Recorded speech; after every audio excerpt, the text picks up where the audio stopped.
స్తోత్రం మెస్సా ప్రేమ దేవుని బిడ్డలారా, క్రీస్తునాలో మీ అందరికి సమాధానం కలుగునుగాక. ఆమెన్. నేను మీ అభిషేక్. ఎలా ఉన్నారు? బాగున్నారా? ఉదయం లెగుస్తున్నారా? ప్రార్థన చేసుకుంటున్నారా? వాక్యం ధ్యానించుకున్నాను మిమ్మల్ని అడుగుతున్నాను.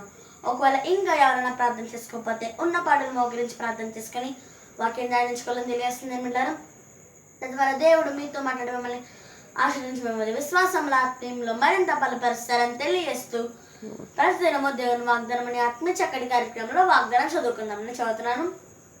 నీ విశ్వాసము నిన్ను స్వస్థపరిచెను.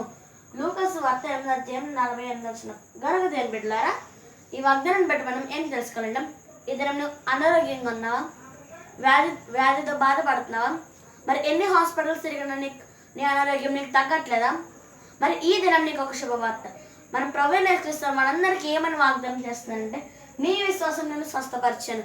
మరి గనుక దేవుని బిడ్డలారా, మనకి ఎటువంటి అనారోగ్యం అన్నా ఎటువంటి వ్యాధి ఉన్నా కూడా మన ప్రభువైన యేసుక్రీస్తు మనకి తగ్గిస్తారని మనం విశ్వసిస్తే మన ప్రభువైన యేసుక్రీస్తు మనకు ఉన్న వ్యాధిని తగ్గిస్తారని తెలియజేస్తుంది బిడ్డలారా. కనుక విశ్వాసం కలిగిన ధైర్యం తెచ్చుకోండి. వాగ్దానాన్ని బట్టి ప్రార్థన చేసుకోండి. దేవుడి మాటలు దీవించను గాక. ఆమేన్. ప్రార్థన చేసుకున్నాం. స్తోత్రం మెస్సా ప్రతిదినము దేవుని వాగ్దానం అనే ఆత్మ చక్కటి కార్యక్రమం మాకు ఇచ్చారు. మీకు వందనాలు. మీరు మాకు ఇస్తున్న వాగ్దానం నీ విశ్వాసం మీద స్వస్థపరిచాను. ఈ వాగ్దానం మా అందరి జీవితాలను నెరవేర్చండి. ఎవరైనా రోగులంటే వాళ్ళందరినీ స్వస్థపరచండి.